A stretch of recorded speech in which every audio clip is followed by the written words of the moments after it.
et à toutes. Très heureuse de vous revoir en live ce soir.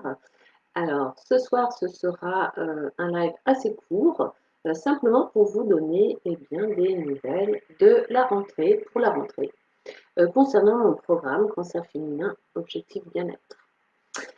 Alors, d'abord, je vais me représenter pour ceux qui ne me connaissent pas. Donc, je suis Marie-Claire Charlier, je suis relaxologue, c'est-à-dire que je m'occupe, je dispense toutes les techniques au sens large du terme,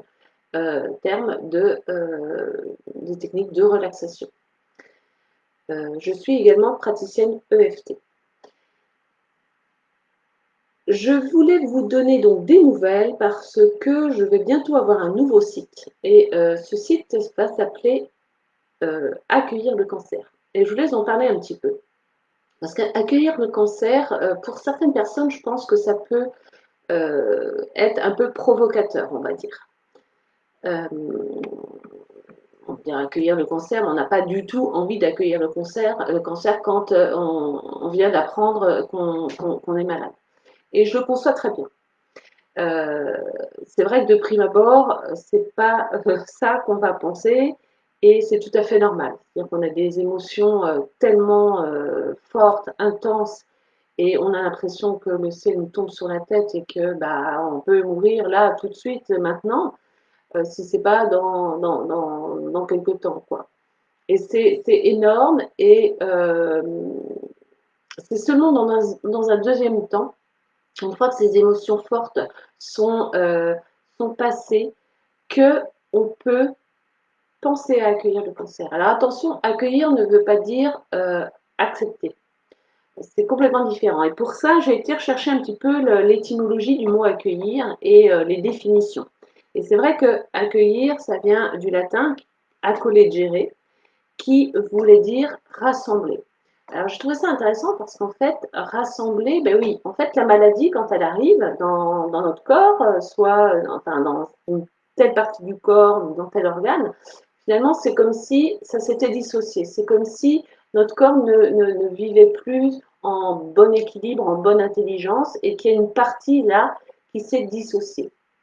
J'aimais bien cette idée de accueillir, c'est-à-dire que l'idée va être euh, de faire que de nouveau ce corps fonctionne tout ensemble, et qu'il n'y ait plus cet organe malade qui vient nous couper de quelque chose, nous couper de notre équilibre, nous couper de notre bien-être général. Donc accueillir, c'est la définition basique, hein, c'est recevoir d'abord. Mais ça peut être recevoir en bien ou en mal, hein, parce qu'on peut très bien accueillir quelqu'un de façon froide, par exemple. C'est aussi apprendre à accepter, accueillir. C'est aussi consentir, soit à subir, soit à admettre que c'est là, et à le supporter. Et c'est au final aussi accueillir, le considérer comme juste, considérer quelque chose comme juste. Et au XIIIe siècle, là, ça aussi, je trouve ça assez intéressant. En fait, accueillir voulait dire plutôt protéger, réunir, associer et aider. Et c'est vraiment tout ça réuni dans le mot accueillir le cancer. C'est-à-dire, c'est une fois les émotions très très fortes passées, c'est ok, j'accueille.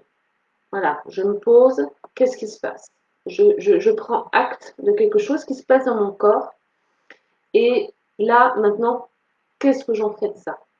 Et c'est vraiment ça l'idée de mon site, l'idée de mon programme et du groupe Facebook également que je vais créer. Donc, dorénavant, les vidéos, les Facebook Live, vous les retrouverez sur le groupe Facebook que je vais intituler Accueillir le cancer également. Donc voilà pour ça. Donc je vais vous dire qu'il y aura un live aussi chaque semaine. J'espère que vous pourrez poser vos questions. Il y aura un petit thème. Ce ne sera jamais des lives très très grands, sauf quand je présenterai vraiment tout mon programme. Mais là, ce sera sans doute qu'une fois tous les 2 mois environ. Donc, ce sera le mercredi, sans doute le mercredi à 18h30. Peut-être que je changerai l'heure, on verra. N'hésitez pas à poser vos questions sur un thème en particulier. Vraiment, je me ferai un plaisir qu'on discute ou que je vienne apporter, moi, mes connaissances sur le sujet.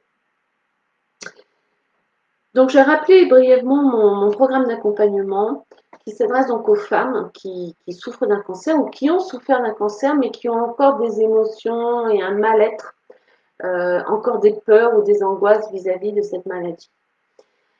Je m'adresse dans ce programme aux femmes qui sentent quand même si elles ne comprennent pas pourquoi ça leur est arrivé, qui sentent que la maladie, elle a un sens et qu'elles aimeraient bien comprendre le sens de cette maladie-là et y répondre. Donc, c'est vraiment participer, être actrice là, de sa santé et de sa guérison. Donc, les trois axes vraiment de cet accompagnement qui est composé environ de 7 séances d'une heure et demie, donc soit en face à face, soit par Skype ou à distance, par un autre moyen.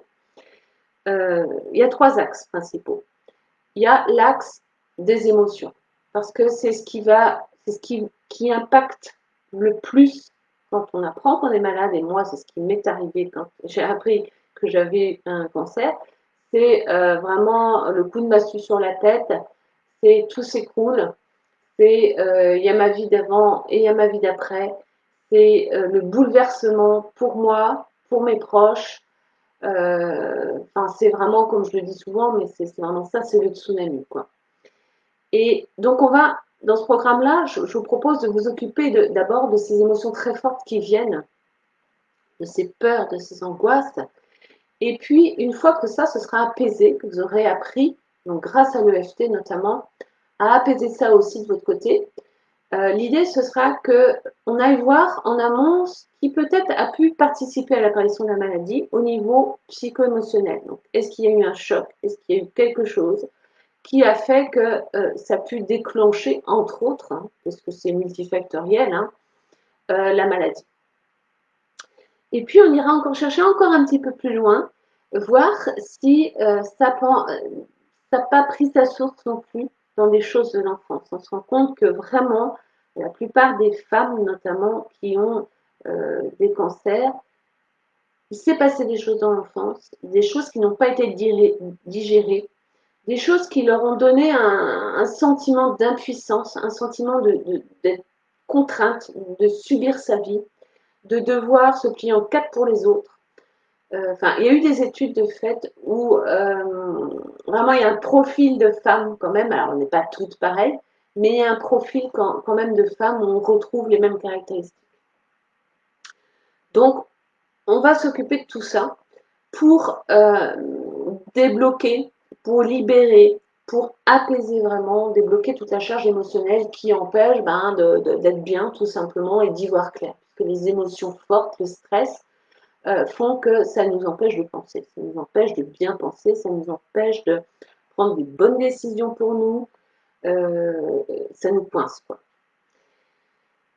Ensuite, le deuxième axe, c'est toutes les pensées et les croyances, justement, parce que croyances et émotions vont de pair. C'est-à-dire que si j'ai une émotion, elle va m'amener une pensée qui, à la fois, m'amène une autre émotion, et c'est un cercle comme ça, soit vertueux, soit vicieux, parce que quand c'est des pensées vraiment négatives ou qui vous bloquent, c'est un cercle vicieux. Donc, il va s'agir d'aller regarder toutes les croyances qu'on a sur la maladie, déjà, en premier, mais dans notre vie également. Et d'aller voir si ces croyances, ces pensées nous servent ou nous desservent. Et de faire le choix d'en changer ou de les garder. Ensuite, le troisième axe, c'est l'axe du physique, du corps, bien sûr, puisque la maladie, elle vient s'inscrire dans notre corps et elle vient vraiment nous impacter. Notre corps, on a l'impression qu'il nous a trahis. On se dit, mince, là, je ne vais plus pouvoir peut-être faire ça, ça, ça ou ça, et j'ai mal. Et il y a tout le traitement de la douleur aussi, qui sera important de faire durant ce programme. Et comment se réconcilier avec ce corps, comment apprendre à en prendre soin. C'est pas lui qui doit venir en dernier, normalement c'est lui qui doit venir en premier, mais ça on oublie dans nos sociétés. Je trouve que c'est important de le mettre en première place, quoi. On s'en rend compte quand on est malade, c'est-à-dire qu'il va nous empêcher finalement de faire tout ce qu'on avait l'habitude de faire et de vivre pleinement notre vie. Et donc, ça vient nous rappeler combien il est important et combien il est important d'y faire attention. Donc ça va passer aussi par des techniques de relaxation, des petits exercices de la méthode Vitose, quelques postures de yoga et de Qigong. Enfin, un mélange de tout ce qui va vous correspondre le mieux. Vraiment pour reprendre contact avec son corps via nos sens, pour lui dire qu'on l'entend, pour se réconcilier, comme je l'ai dit, et pour aller vers un mieux-être. Hein. Parce que l'objectif, c'est vraiment de pacifier finalement sa relation à son corps, pacifier sa vie peut-être, et de nouveau retrouver la joie de vivre, retrouver un sens à sa vie hein, par rapport à nos besoins, par rapport à nos envies. Ça va jusque-là. Et c'est vraiment redonner un sens, en fait, du sens à la maladie. Parce que pour moi, la maladie, elle a un sens, elle ne vient pas complètement par hasard. Hein. Et, et vraiment, pour redonner au final un sens à sa vie. Ça ne veut pas dire tout bousculer et je vais changer de travail, je vais changer de conjoint, je vais tout quitter pour partir au bout du monde. Non, c'est pas ça. Ça peut être simplement des petits changements, mais qui sont essentiels pour vous et qui vont faire vraiment un gros changement au final dans votre manière d'être, dans votre vie. Voilà. Je vous propose également de m'appeler un appel où on prend le temps, hein, pendant une demi-heure, de discuter sur ce que vous vivez, sur vos besoins et de voir si ce programme vous convient. Si c'est pour vous, si c'est pas pour vous. Parce que ce programme va demander un investissement, alors à la fois financier évidemment, mais à la fois un investissement pleinement de votre part sur ok, là, le cancer me dit quelque chose et je veux lui répondre. Je veux, je ne veux pas le voir, je le dis souvent et ça c'est important pour moi, ce n'est pas un combat, c'est une écoute de mon corps et de cet organe malade, de cette partie de moi malade, et je l'accueille donc, d'où le titre Accueillir le cancer.